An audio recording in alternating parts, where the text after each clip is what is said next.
Guys, আজকে হচ্ছে পাতাকপির ঘাটি রান্না করছি মাছের মাথা দিয়া। তো এটা দিয়ে খাচ্ছি এখন।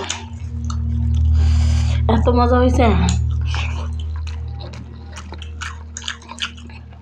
যা বলার বাইরে। তুমি কিছু বলো, মজা হয়েছে না?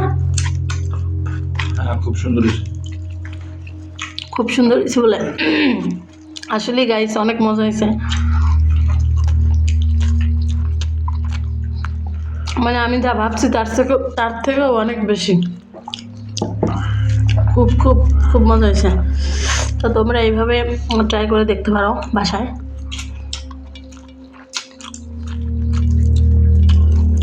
আর আমি কীভাবে রান্না করব বা করছি রান্না এই পাতাকপির ঘাটি, এই ভিডিওটা তোমাদের সাথে শেয়ার করব। অবশ্যই ভিডিও করছি আমি ভাবছি যে আগে আমি খাবো, যদি আমার কাছে মজা হয় তাহলে আমি ভিডিওটা পোস্ট করব। তাই খাইলাম, আলহামদুলিল্লাহ খুবই মজার ছিল। এভাবে জানি না কেউ কখনো রান্না করে খাইছে কি না, যদি প্রথমবার রান্না করছি, বাট আমার কাছে এত মজা লাগছে যা বলার বাইরে।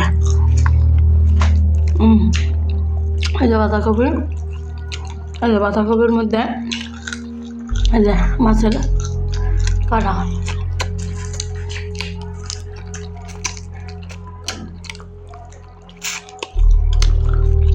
এটা একদম ইউনিক একটা স্টাইলের একটা রেসিপি হয়েছে।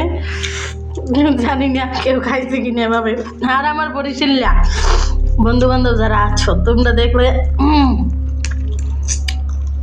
মুচি কমেন্ট করবা যে এটাও কি কোনো খাবার, মানে এর কি রান্না। মানে বরিশালের মানুষ এরকম খায় না, কখনোই না।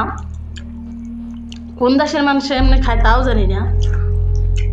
আমি করছি, আমি এটা জানি, এখন তোমাদের সাথে শেয়ার করলাম। তোমরা ট্রাই করে দেখতে পারো।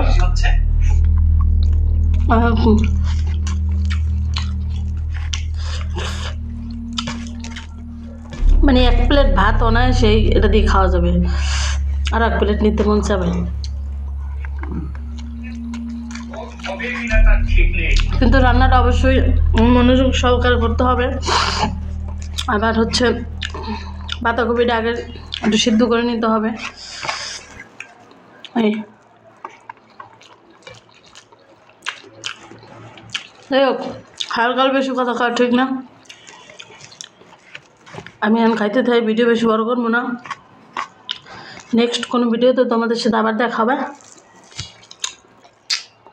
সেই পর্যন্ত সবাই ভালো থাকবা, সুস্থ থাকবা। আল্লাহ হাফেজ, টাটা।